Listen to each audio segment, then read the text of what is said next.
Former President Yoon Suk Yeol has been sentenced to life in prison after a South Korean court found him guilty of leading an insurrection in his botched martial law declaration. South Koreans who resisted former President Yoon Suk Yeol's martial law declaration have been nominated for the Nobel Peace Prize, an example that President Lee says stands as a model for humanity. The benchmark KOSPI broke above 5,600 on the first trading day after the Seollal holiday on Thursday, on the back of sharp gains in semiconductor stocks. A South Korean court has sentenced the former President Yoon Suk Yeol to life in prison for masterminding an insurrection in his flawed martial law order declared in 2024. Our Moon Hae-ryun has our top story tonight. I will now pronounce the sentence. The defendant, Yoon Suk Yeol, is hereby sentenced to life imprisonment. More than a year after his declaration of martial law, former President Yoon Suk Yeol was sentenced to life in a first-instance ruling that found his actions amounted to an attempt to overthrow the constitutional order. The verdict was delivered Thursday afternoon by Chief Judge Ji Gui-yeon at the Seoul Central District Court, with Yoon appearing in person as the proceedings were broadcast live nationwide.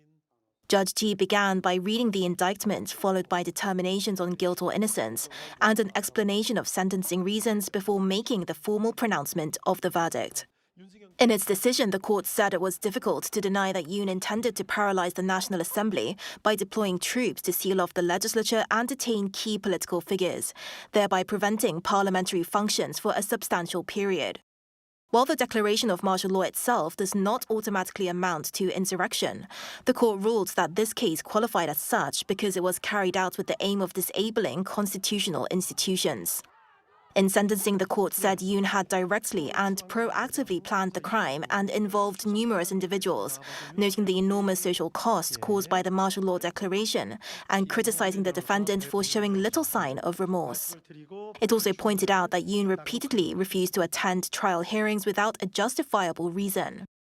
At the same time, the court cited mitigating factors, including the apparent lack of meticulous planning, efforts to restrain the use of physical force, the absence of live ammunition or direct acts of violence, the failure of most plans, Yoon's lack of prior criminal record, his long career as a public servant, and his age of 65.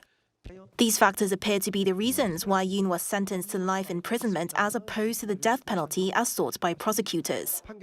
7 others were also sentenced, including former Defense Minister Kim Yong-hyun, who received 30 years in prison, and former National Police Agency Commissioner Cho Ji-ho, who was sentenced to 12 years.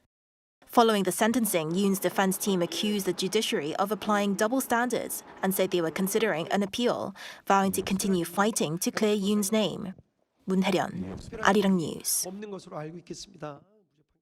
South Koreans who blocked the martial law order have been nominated for the Nobel Peace Prize.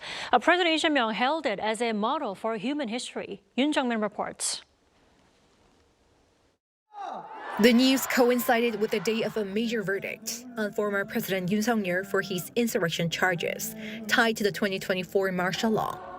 South Koreans who resisted former President Yoon's martial law declaration have been nominated for the Nobel Peace Prize last month by a group of international political scientists.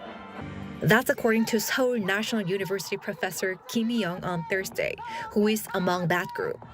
They described South Korean citizens' actions as a revolution of light and the case of defending democracy through nonviolence and civic participation.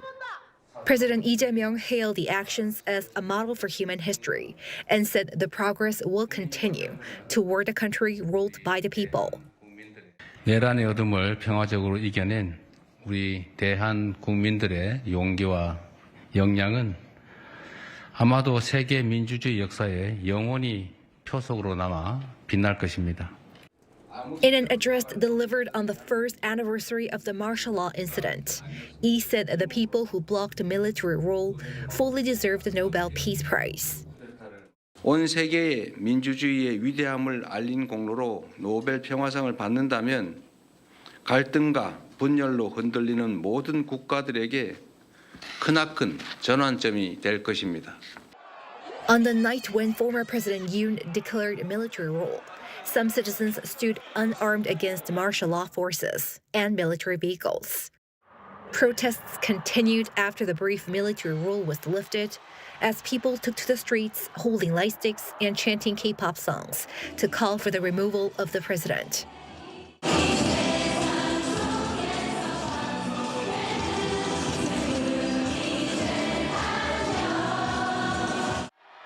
Submissions for the Nobel Committee nominations closed in January.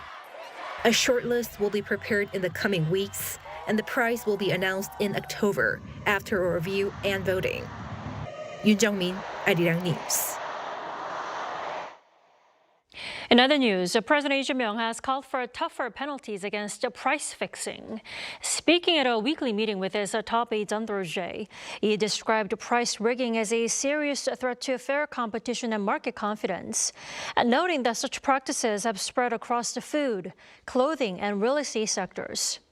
He emphasized the need for stronger economic sanctions, such as permanently barring repeat offenders from the market, rather than criminal punishment. His remarks come after the Fair Trade Commission announced last week that it would fine the country's three major sugar producers more than 408 billion won, or roughly $281 million, for concluding to fix prices on 8 occasions between February 2021 and April last year. South Korea's benchmark stock market reopened on Thursday following the 3 days Halal holiday and immediately showed strength. It's now entering the 6,000 mark thanks to Samsung Electronics. Lee Soo-jin reports. The KOSPI surged more than 3% on Thursday, surpassing the 5,600-point mark for the first time in history. After being closed for 3 working days due to the Seollal holiday, the KOSPI opened strong and closed at 5,677.25. It appears the overall rise in the U.S. stock market over the 2 days of the Seollal holiday gave a sense of relief to the domestic market. Additionally, expectations for the semiconductor industry remain very strong.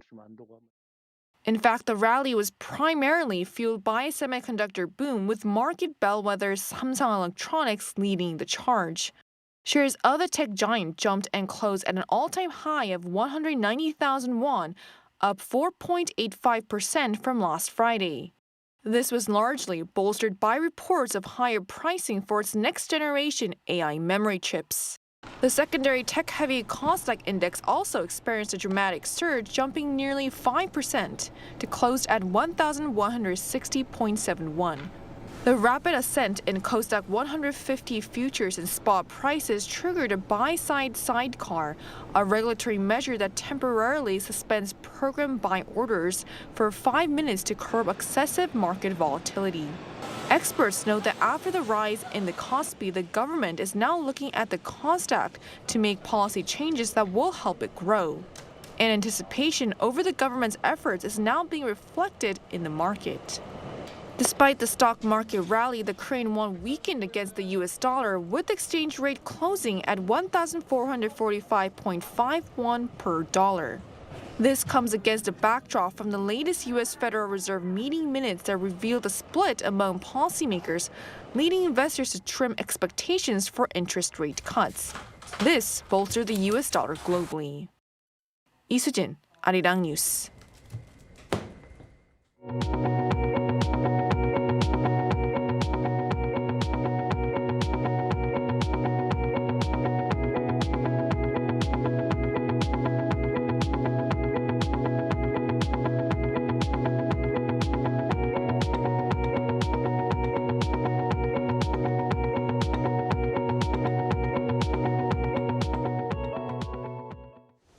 South Korea's defense ministry said it will partially reinstate a no-fly zone in a way that doesn't affect military readiness posture. In Thursday's regular press briefing, the ministry's spokesperson said it was consulting with the relevant ministries and the U.S. to partially restore the suspended 2018 September 19th military agreement with North Korea. This comes as Unification Minister Jung Dong-young said the government will push for partial restoration of the military pact to prevent unintended military clashes. Now, if the no-fly zone is reinstated, drones will be prohibited from flying within 15 kilometers of the military demarcation line in the eastern region and within 10 kilometers in the western region. North Korea showed off its military strength ahead of its key party Congress, showcasing a delivery ceremony for 600mm caliber multiple rocket launchers.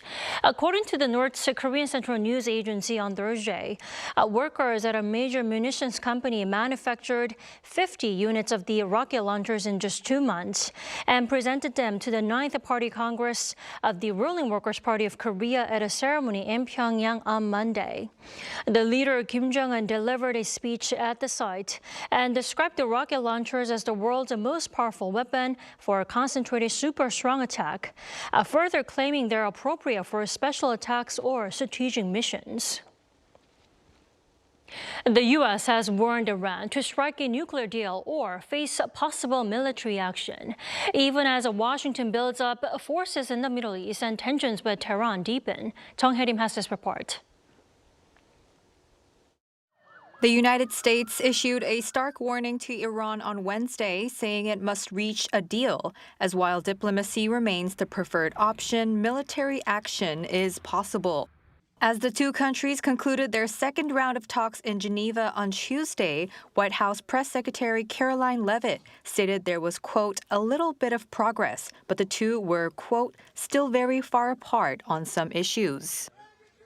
Well, there's many reasons and arguments that one could make for a strike against Iran. The president has always been very clear, though, with respect to Iran or any country around the world, diplomacy is always his first option, and Iran would be very wise to make a deal with President Trump and with this administration.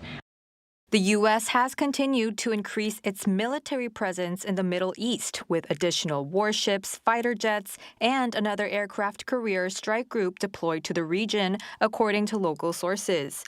In just the past 24 hours, more than 50 American combat aircraft, including F-35 and F-22 stealth fighters, have been rapidly repositioned closer to the Iranian border. At sea, the USS Gerald R. Ford, the most advanced carrier group in the U.S. arsenal, is currently en route to join the USS Abraham Lincoln. Iran is also reinforcing its defenses. Satellite imagery shows Tehran pouring heavy concrete and soil over underground entrances at sensitive nuclear facilities, while deploying forces near the Strait of Hormuz, a vital global oil shipping route. The growing military buildup on both sides is raising fears of possible conflict, with major implications for regional stability and global energy supplies. Meanwhile, financial markets are already reacting. Also, oil prices rose and gold edged higher on Thursday, reflecting investor concerns amid tension between the two countries. Jung Hae-rim, Arirang News.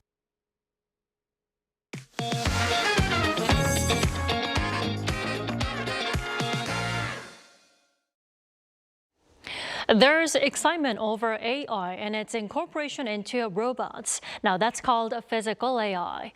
Many expect this to change the way we live and, more importantly, how we work. So, how do we prepare for it? Our economics and business team looked at the inevitable transition from multiple angles. Until very recently, a human-like robot performing a backflip was something we could only imagine.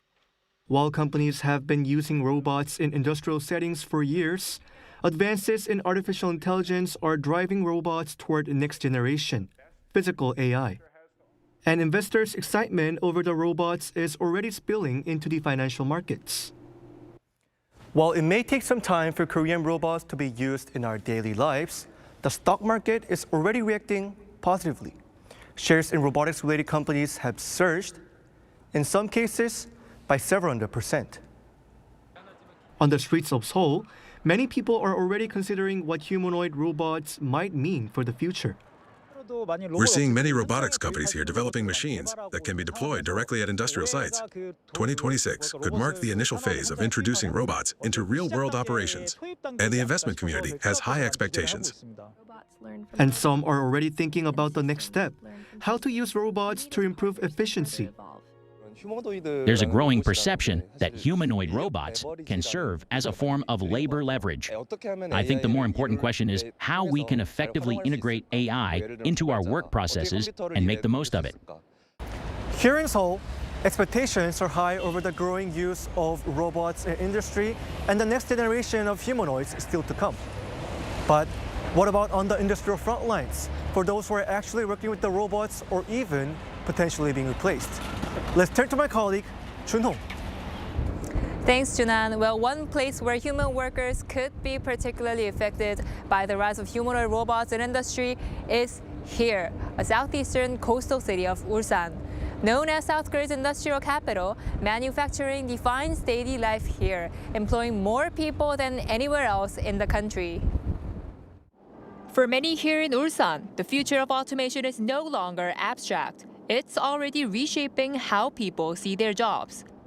Concerns run deep for this worker in his 30s, just beginning his working life. I'm definitely anxious. I'm worried that there will be fewer new hires and that the range of work we can choose from will narrow. We call it job rotation, the opportunity to switch roles. But if a robot takes over a whole process, there will be far fewer positions to apply for. Having spent nearly half his career as a contract worker, this employee of 25 years first thought of those most vulnerable in times of change. Contract workers don't have much of a cushion. They are the most exposed, and any instability will reach them first. That's what worries me about the younger generation. For this veteran of 35 years, there remains a window before adoption, and it all depends on how that time is used.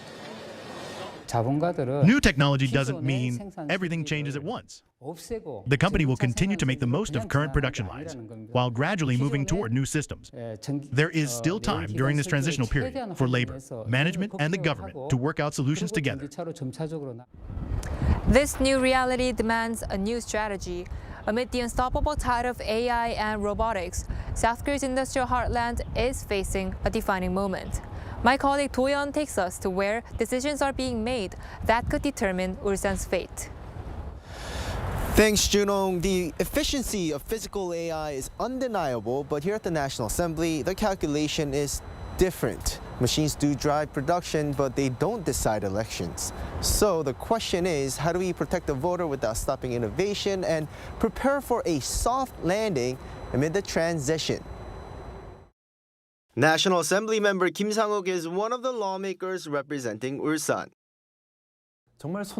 If we simply resist this change, the outcome is clear. Companies will move overseas, jobs will vanish, and the very foundation of Korean manufacturing will collapse, dragging the entire economy down with it.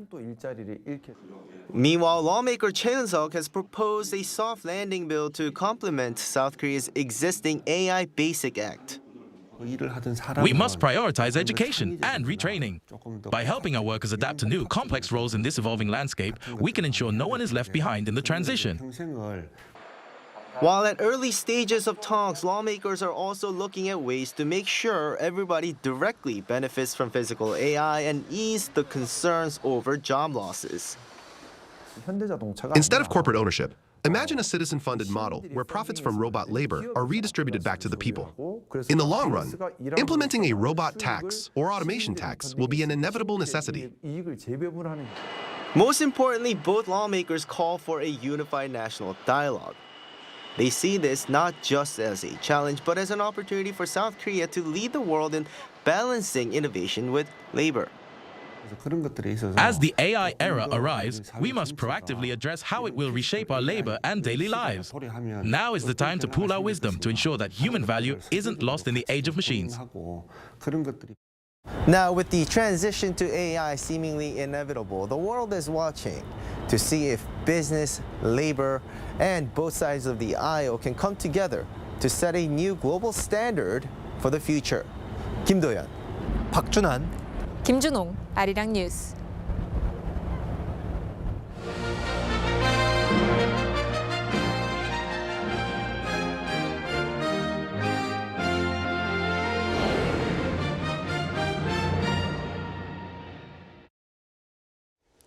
The excitement is building in Milan as the Winter Games continue full throttle. And with just 2 days left in competition, the drama is only getting bigger. We go now to our live coverage from the Olympic host city with Kwon Joo-hyun. Hello, Dami. Joo-hyun, good morning. Now you are at the heart of the action inside the venues. How would you describe the atmosphere at the Olympic competition sites? Well, the atmosphere inside the venues here in Milan is filled with anticipation and energy. As the athletes appear, the arena comes alive with applause. And Italian fans bring passion and elegance, cheering loudly, yet always win with some respect. Before each race, there is a tense stillness, almost like a collective breath being held. And when the starting signal sounds, that quiet tension quietly turns into powerful cheers and applause. When Korean athletes are introduced, Korean supporters rise to their feet, waving their flags and chanting proudly. Local fans cheer for excellence, no matter the nationality.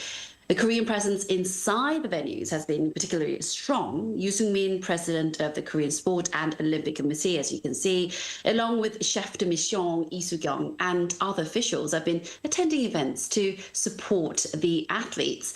Among those in attendance were former football player Park Ji-sung, singer Sandra Park, and actor Park Bo-gum as well.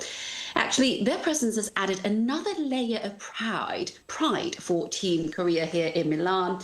And even in Verona, anticipation is building ahead of this closing ceremony at Arena di Verona.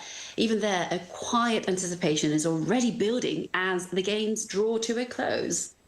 Well, Joo-hyun, beyond the competitions then, a range of cultural events I hear is taking place as well in the city. The question is, how strong is the Korean presence there?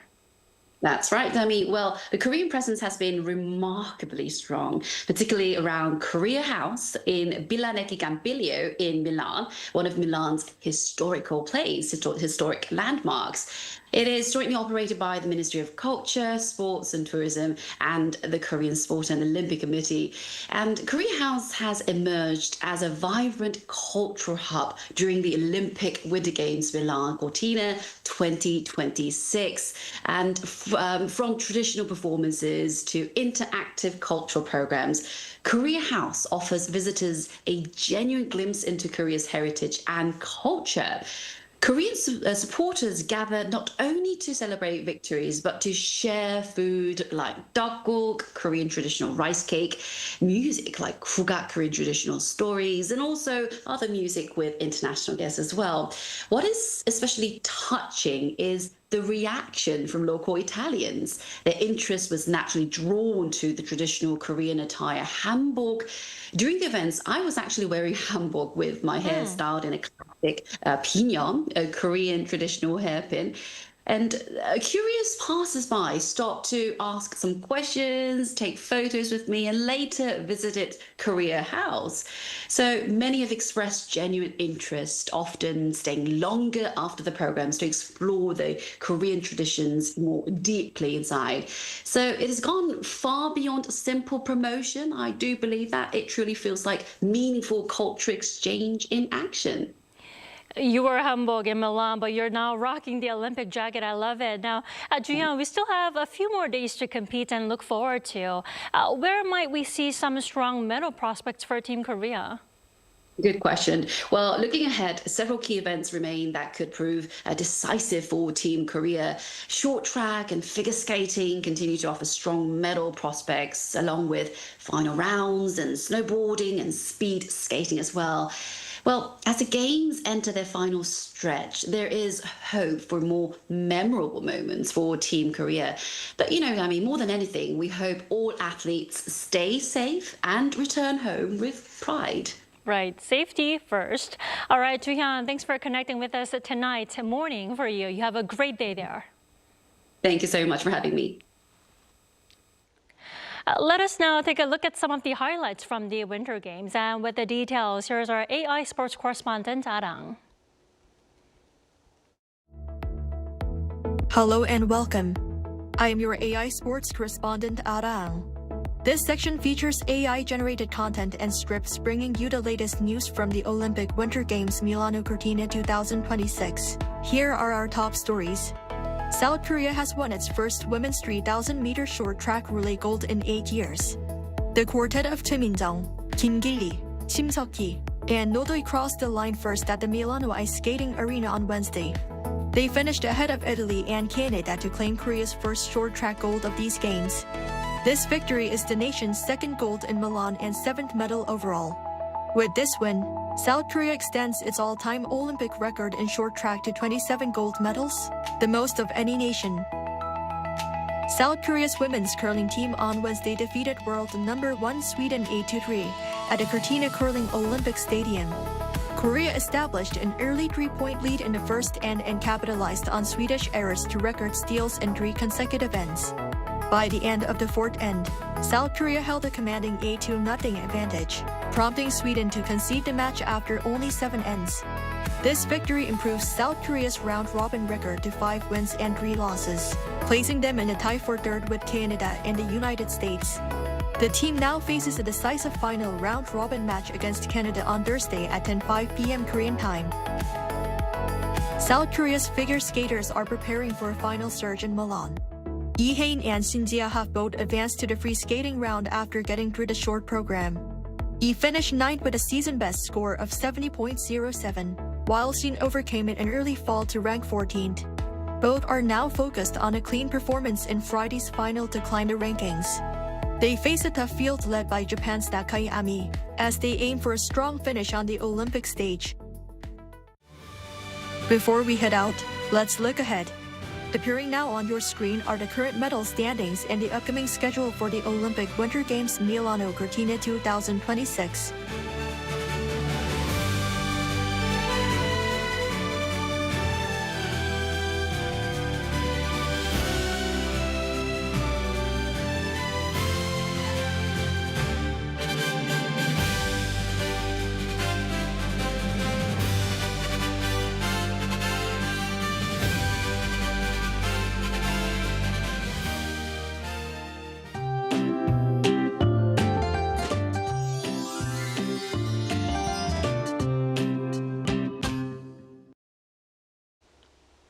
Today marks Usu, which is the second solar term of spring on the traditional calendar.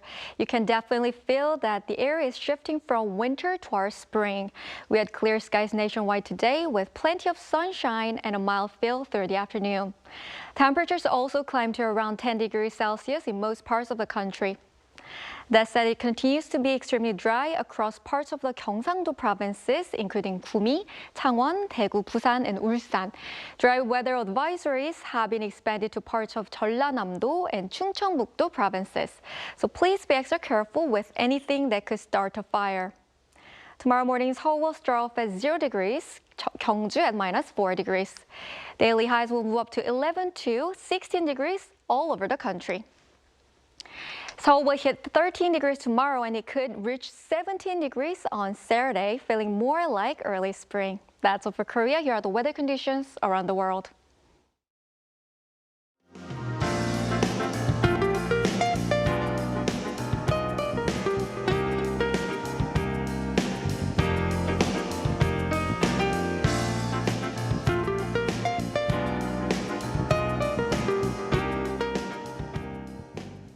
That is all we have for tonight. I'm Kim Dami. From all of us here at Arirang, thanks for watching and good night.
Millennials and Gen Zs are reshaping the world.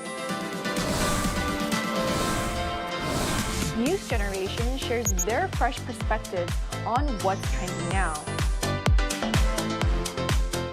From global developments to everyday culture, we're diving into the stories that matter.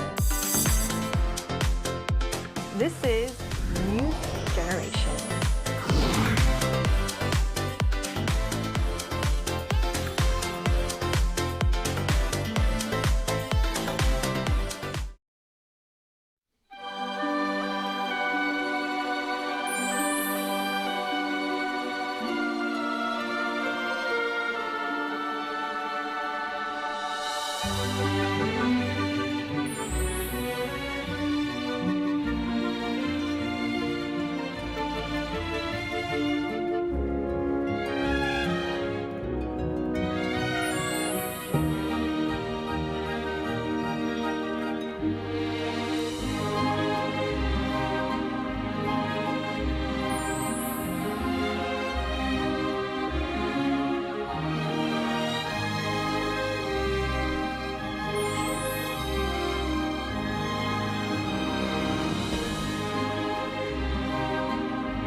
Knock knock!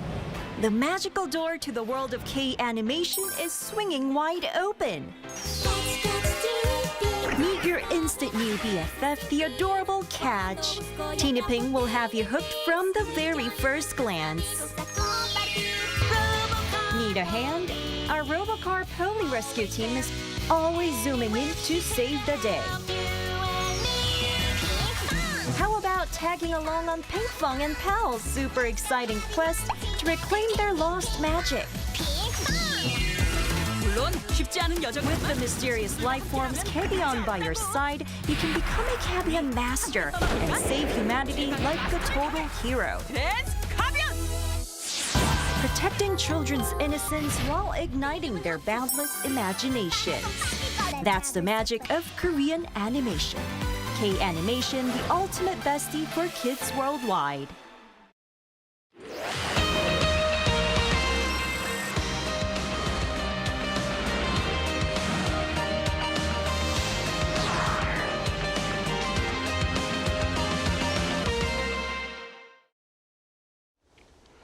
Welcome to Within the Frame, where we bring the most pressing issues across the globe into focus. I'm Kim Mo-gyan. South Korea's former president Yoon Suk Yeol has been sentenced to life in prison for leading an insurrection. The Seoul court ruled that his decision to send troops to the National Assembly under emergency martial law was not a political judgment call, but a criminal act aimed at paralyzing a constitutional institution. Prosecutors last week had sought the death penalty, but the court instead imposed life imprisonment, acknowledging both the gravity of the offense and limited mitigating factors.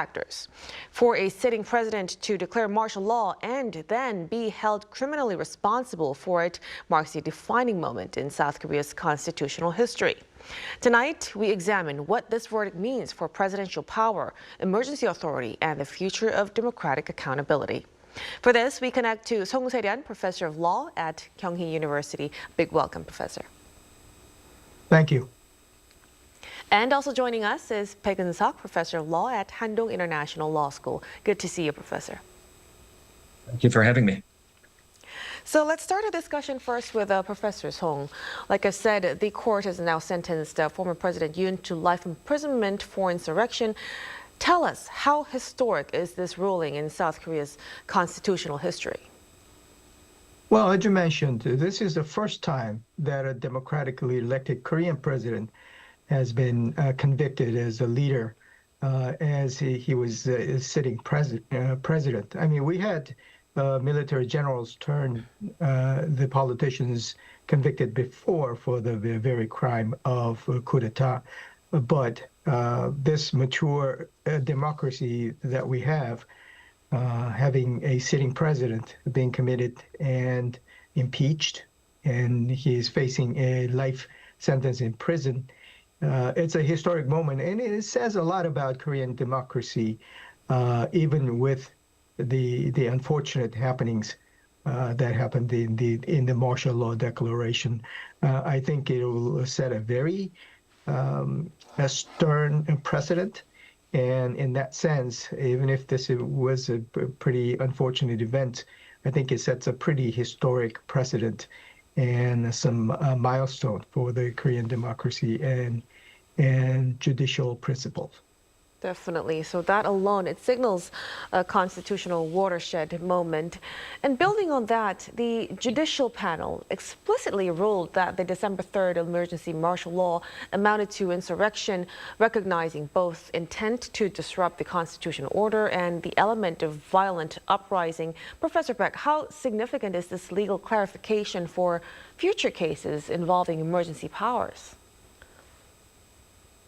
Well, I think the significance is very high, obviously, and echoing what Professor Song said earlier, this is the first time in Korea's history, and I really do hope that this would be the last time that a former president is found guilty of the crime of insurrection for what he did while he was in office as a sitting president. So that alone brings tremendous gravity and significance to what happened in this case. And the message from the court today is very clear.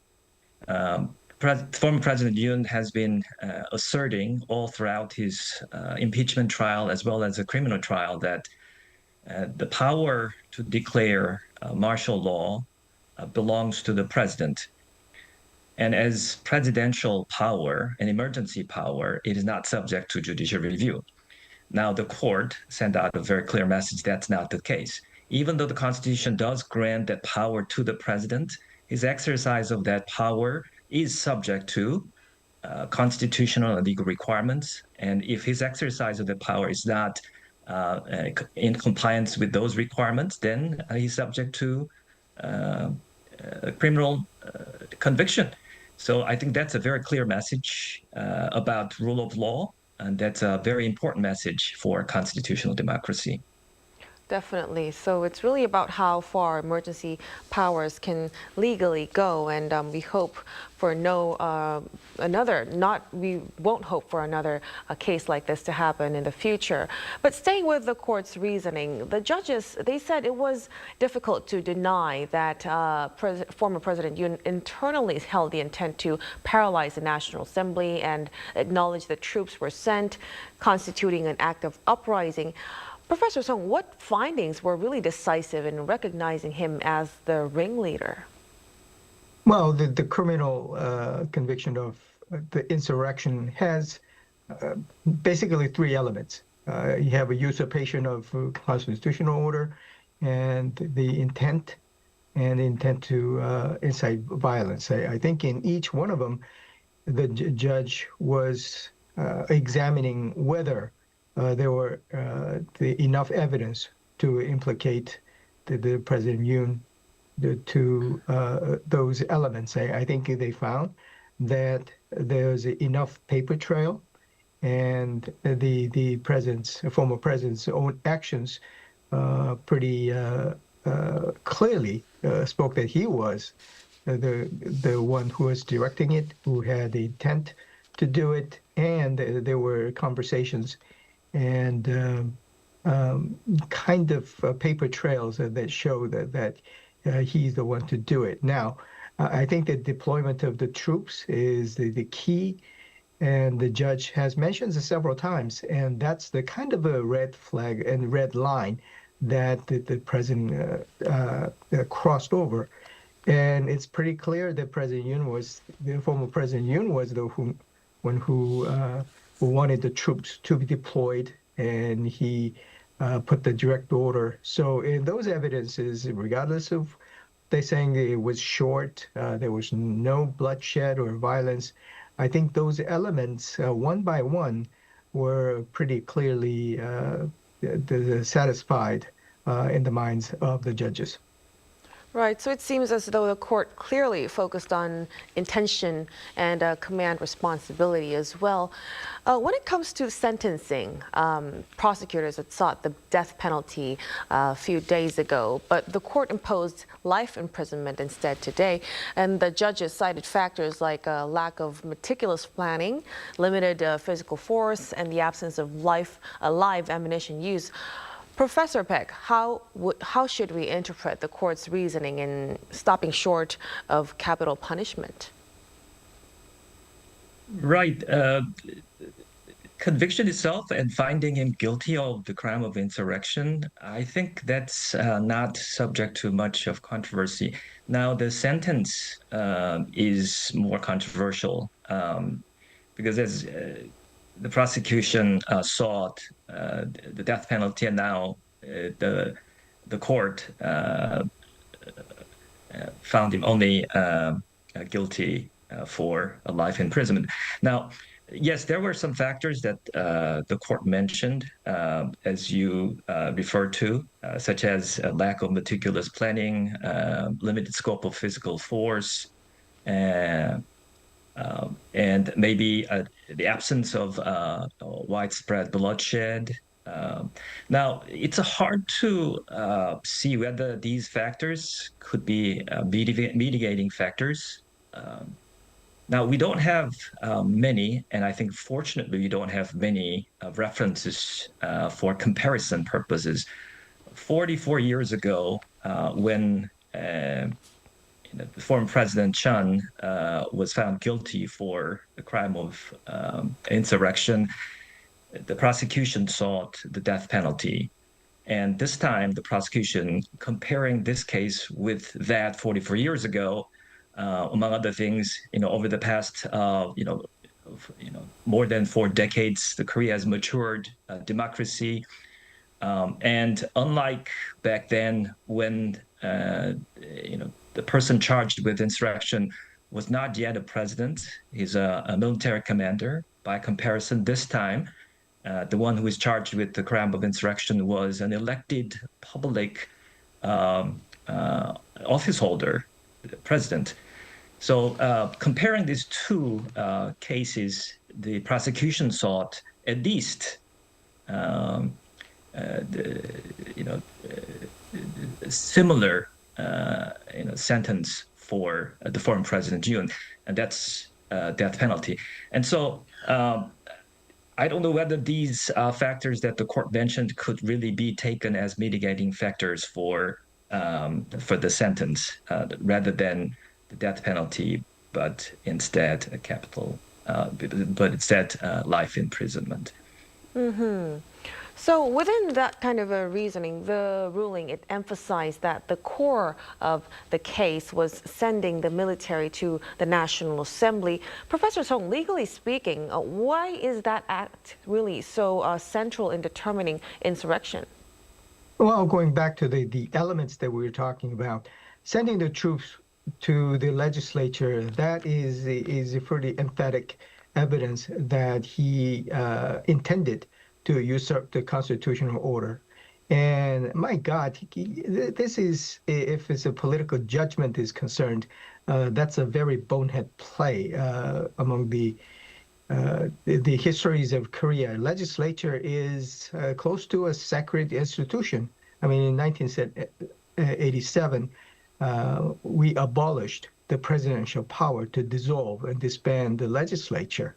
And legislature sits as the kind of a very important, as it should be, the institution, and sending the troops to the legislature, blocking the access to it. I think it is a clear indication that that element is satisfied, but at the same time, I think it is a pretty good violation of not safeguarding the constitutional principles.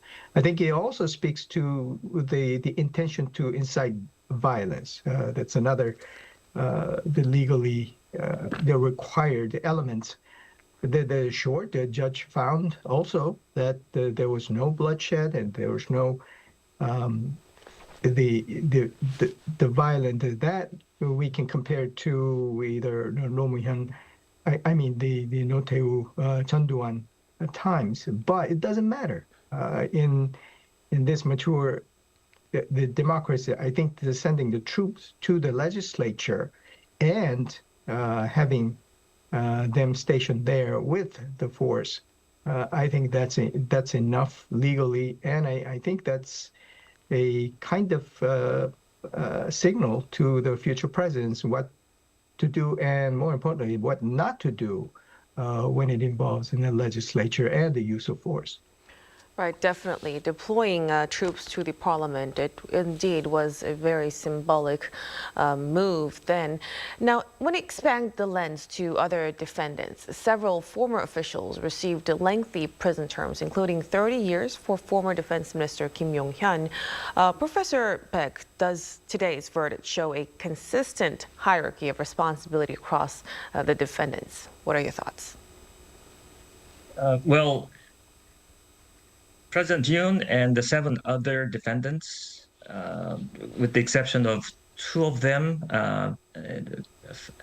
having been found not guilty, received a sentence ranging from, for President Yoon, life imprisonment, former Minister Kim, 30 years, and the rest of the defendants somewhere between 3 to 18 years. Now, within this group of defendants, in this case, I would say, yes, there was a maybe a, as you put it, a hierarchy of responsibility and corresponding level of sentences, and so that's that. But I think the more difficult and probably more interesting comparison is, how about former Prime Minister Han Duck-soo, who received 23 years imprisonment, and former Minister Lee Sang-min, who received 7 years. Now, comparing those two with these sentences that today's defendants received, that would be harder and be more interesting, I suppose. Whether there is indeed a consistent hierarchy of responsibility involving essentially the same act. So now with the verdict released today, when we look ahead, Professor Baek, what do you think are the strongest legal grounds the defense is likely to raise when they appeal? Well, usually when appeal is made, either or both, challenging the court's use of evidence and the court's use of doctrines and principles of law. Now, in terms of the latter, legal doctrines and principles involving the elements of the crime of insurrection, as far as I can tell, I don't know whether the defense could have much more left to argue against, because the court's ruling today relied on the Korean Supreme Court's earlier decisions. And as far as I can tell, the legal doctrines and principles involved are rather clear, although I suppose the defense would raise an argument based on legal doctrines and principles. More likely, though, the appeal would be primarily about the court's use of evidence. And I think during the interview immediately following the court's ruling today, the lead lawyer for the President Yoon basically indicated something of a similar nature, that they would challenge the court's use of evidence. So probably that would be the primary ground that the defense may use once appeal is made. That's my sense. Right. So the court's use of evidence will have to watch on how that will be used in their appeal. Now, finally, when we step back a little bit from the courtroom, so we have a former president now sentenced to life imprisonment for insurrection. Professor Song, what precedent does this actually set for the constitutional limits of presidential authority in South Korea going forward? Well, first off, there's a bright line rule. Everybody agrees that the use of force, use of troops as against the legislature, for one, is a no-no. I mean, that's the fastest way to get dethroned and get convicted and face a life sentence, or it could have been a death sentence today. So I think that's a pretty a good precedent, or a very strong precedent. But you gotta see the trend as well. I think that the former president Park Geun-hye, when she was facing the constitutional trial, I think the trend is that the Korean judiciary and also the society expects a very higher a standard for the president to uphold the Constitution and the constitutional principles. I mean, essentially, the President Yoon's argument was that, well, my intention was noble, maybe not the evil, that I wanted to awaken people of the kind of awful politics that the other parties having. Well, first of all, that the political judgment is very suspect, but also, at the same time, the court has soundly rejected that argument. I think I like the quote that the judge used: "You cannot steal a candle just because you are reading a Bible." I think that there is a kind of very strong precedent, and also what kind of the guardian that the president has to be in Korea. So I mentioned the trend, but there are several steps that the Korean history has taken to establish a presidency as somewhat of a guardian of the Constitution and constitutional principles. In that sense, I think it's a kind of some historical moment, but at the same time, something that will be put into a constitutional textbook. Definitely. So this case, it really would reshape how presidential power would be used moving forward in the country. But as for now, we'll have to leave our discussion right here. Thank you so much for your insights, Professor Song. My pleasure. Thank you. And of course, Professor Peck, we really appreciate it. Thank you for having me. And that'll be all from us on Within the Frame tonight. Be sure to tune in again next time as we continue to explore the stories that matter. Till then, stay informed and engaged.